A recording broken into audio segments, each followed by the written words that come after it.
Welcome back to Gun&ShotTV. Today, I'm going to be going over how to get into the inside of your Smith & Wesson K-frame. This is a model 10.6, and it's kind of a beater project gun.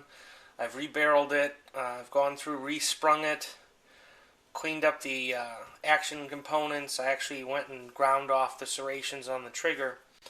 But I didn't find a lot of information online about how to get into it. As far as a video that kind of included everything in one go. So,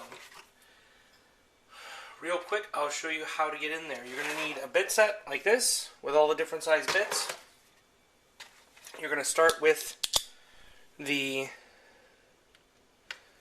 grip panel. This is a Pacmar presentation grip or whatever, but it's similar, and then it's just one screw. Next, you're going to want to change bits if the bit you have doesn't quite fit, and back out the strain screw, and that holds tension on the spring. So you can see that that's now loose. Next, you're going to need to find the right size bit for all these small screws. As you can see, this gun is a police surplus one, and it's pretty well boogered up and beat to piss, so there's no real shame in taking it apart. If you're trying to take apart a really nice older Smith & Wesson or one that's in really high condition, you probably want to go easy on taking it apart unless you're really sure when you know what you're doing. These side plates, the more you take them off, the less they fit correctly every time you take them off, so there is diminishing returns. Now the screws are out, the side plate should come off. You can try and pry it, but that's not a good idea because it can bend the side plate and screw it up. As you can see, this has been taken off so many times, you got some of that. The thing you want to do is you want to kind of whack on the frame there, and the side plate should kind of fall off like that.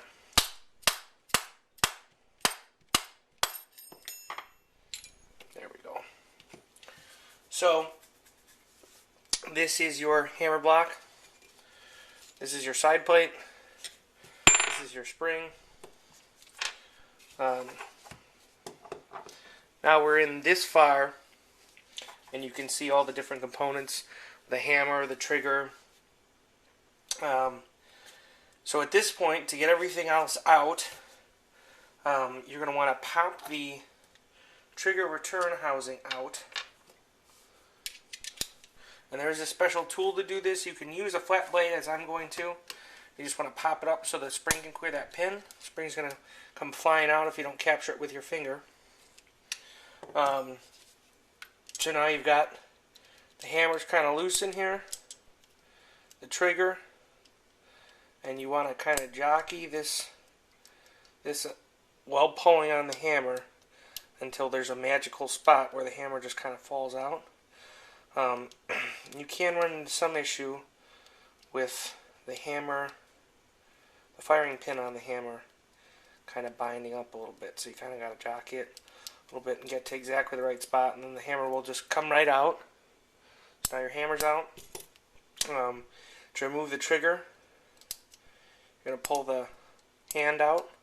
It's on a little spring, and kind of just work the trigger and lift out. So now you're pretty well in here. This is similar. You're just going to pull it out with a screwdriver. There's a little spring. At this point, with this front screw out, cylinder comes right out. If you want to take the cylinder latch mechanism, take that screw, that'll pop off, and then this piece will lift out. So you're pretty well detail stripped. There's not much you can't get to at this point. Like I said, I've gone through and cleaned up the trigger. I took the serrations off the trigger. It's something you can do. This one was really sharp. I was cutting into my finger. You've got your spring slide here for the trigger return spring. You can go through and polish this, clean this up a little bit if you want. Then you've got your hammer. You know, these surfaces you probably really don't want to do a whole lot of grinding or changes or anything on there, unless they're burred and you can see obvious damage. Otherwise, you're probably better off just respringing it. You can get a new spring set for like $10. So now that you've cleaned up or done whatever you need to do, replace whatever parts need to be replaced, you're just going to put the trigger, and same thing, you're going to need to make sure that strut is in the right spot, and you're going to hold the hand back, and you're just going to kind of work it until it pops right into place there. We're going to try and put the hammer back, and this is going to be another one where we're going to have to jockey it to make sure that it's in the right position, and we also need to hold the cylinder release here to make the hammer fit back in. So now the hammer's back in. We need to now put the spring for the trigger return back. Now this is kind of tricky. There is a tool that you can use to do this, or you can use a large enough flat blade, and I'll kind of show you how that works.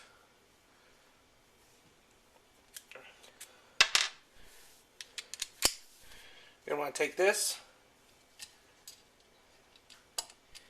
get it seated.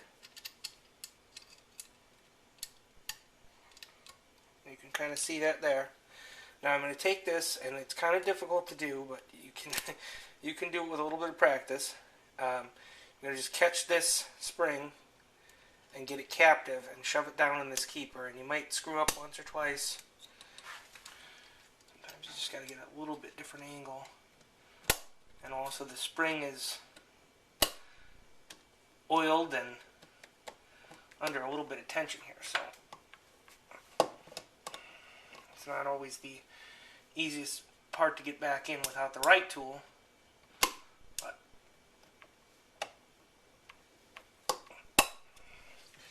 here we go. We now have the spring back in place. You can see the trigger now has a return spring. So at this point, we now have the gun pretty well back together. In this case, I'm going to put this hammer spring back in now because it'll make it a little bit easier to get everything reassembled. So you're just going to hook this on that part of the trigger, pardon, on the hammer, and we'll put that back in here. And I kind of like to snug this up a little bit so we don't have it back out or trying to get the side plate on, because that would make things extra difficult. You can change that out with the side plate on. It's just difficult because you can't see in there, so it makes it a little bit more of a pain in the butt.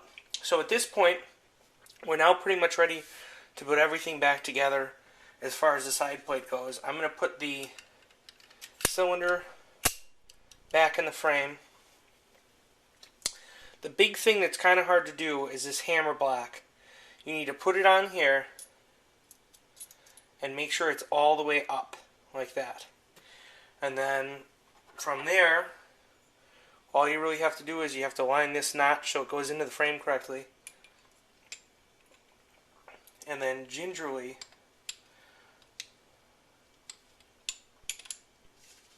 put the side plate back on. And I kind of push it on with my fingers, make sure it's seated right, there's no binding. At this point we can put the screws back in. There's a flat one in the very back that goes under the grips.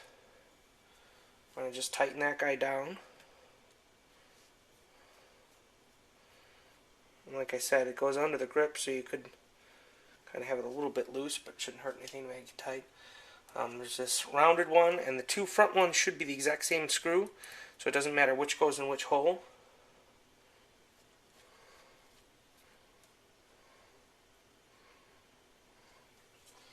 Now the tricky one is this front one. This actually keeps the cylinder and the cylinder arm, crane, yoke, whatever you want to call it, in the gun. So if you screw it all the way tight to where it's bottomed out, it's going to be too tight to get the cylinder open. So you kind of want to snug it and then just back it out to make sure that you can actually open the cylinder. You might want to Loctite it if you find it's backing out on you. But that's pretty much what you need, because if you over tighten that, you're not going to be able to move the cylinder out of the frame. So at this point, everything's good. I just need to tighten this last little bit of the strain screw to make sure that's tight. And put my grip back on. And that's just going to be this one screw.